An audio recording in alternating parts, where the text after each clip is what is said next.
The capitulation of the Belgian army, how to lose a country in 15 minutes. Developing their defences against the rising threat of German expansion, the Belgian leadership found itself trapped between two worlds.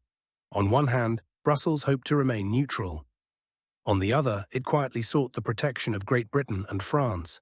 While diplomats debated in polished marble halls, Belgium's defensive lines stood nearly empty. Coordination with the Allies moved slowly, almost painfully.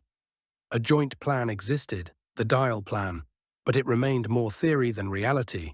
War, however, does not wait for theory. By May 1940, the Belgian army fielded 18 infantry divisions, 2 cavalry divisions, and 2 chasseurs divisions, light mobile troops meant to screen the front. They were spread across several fortified belts: the Antwerp Line, the KW Line, the Namur Line, and the ring of strongpoints around Liège. Above them, the Belgian Air Force could lift only 179 aircraft into the sky. They would not survive the first dusk of invasion. France was supposed to provide strength: 3 French armies, 469 tanks. Britain promised 2 corps, 394,000 men, 1,980 artillery pieces, and 310 tanks. Together, on paper, it looked formidable. But war rarely unfolds as written. Across the border, the Wehrmacht prepared a storm. 2 army groups, A and B, pressed against Belgium's borders. Army Group B would strike first, mostly infantry divisions, just enough armour to break resistance, and orders to invade the Netherlands and distract the Allies. A feint, a deadly one. Once the Allies rushed toward central Belgium, Army Group A would ignite the real plan: a sudden armoured breakthrough through the Ardennes. Then race for the Channel coast, cut the Allies off, crush them against the sea, a trap designed with cold precision. In total, German forces deployed 136 divisions, 7,378 guns, 2,445 tanks, and over 5,400 aircraft. A war machine operating at terrifying speed. Belgium sensed what was coming. On the evening of May 9th, intelligence reports arrived. At 1:30 a.m., the Belgian army went to full combat readiness. At 4 hours in the morning on May 10th, the sky erupted. Luftwaffe bombers swept across Belgian airfields, destroying almost the entire Belgian Air Force before most pilots had reached their cockpits. 35 minutes later, at 5:35 a.m., German ground forces crossed the border. The battle for Belgium had begun.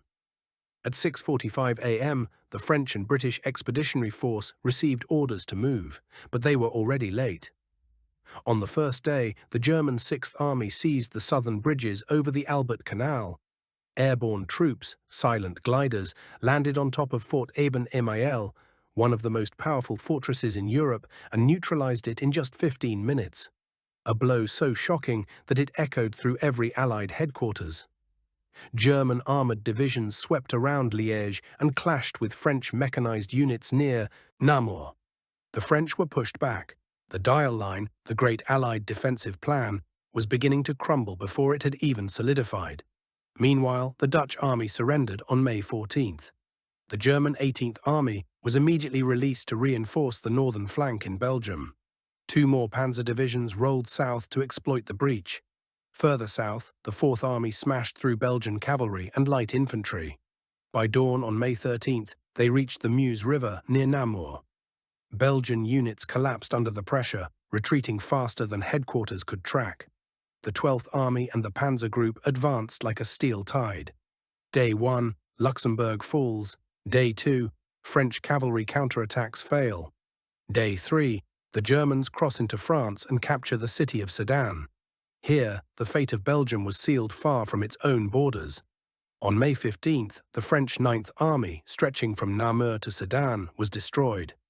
By May 19th, Belgian, British and French forces retreated behind the Scheldt River. The Germans were not stopping. On May 21st, panzer divisions reached the English Channel. The trap closed.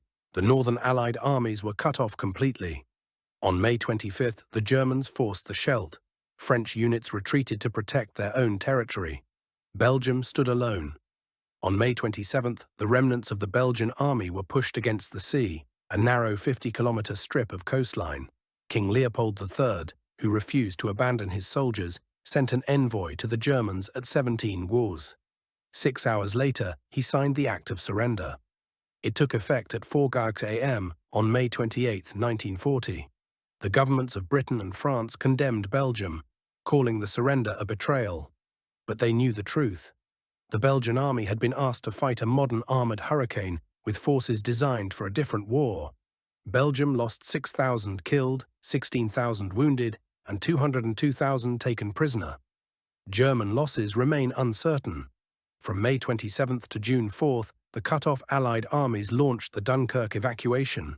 Over 338,000 soldiers were pulled from the beaches, but nearly all heavy equipment, tanks, vehicles, artillery, was left behind. Europe fell under the shadow of the Third Reich.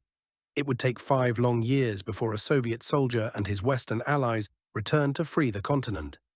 That is the story of Belgium's fall, a story of courage, a story of tragedy, a story of a small nation caught in the gears of history. Thank you for watching, share your thoughts below, and see you in the next episode.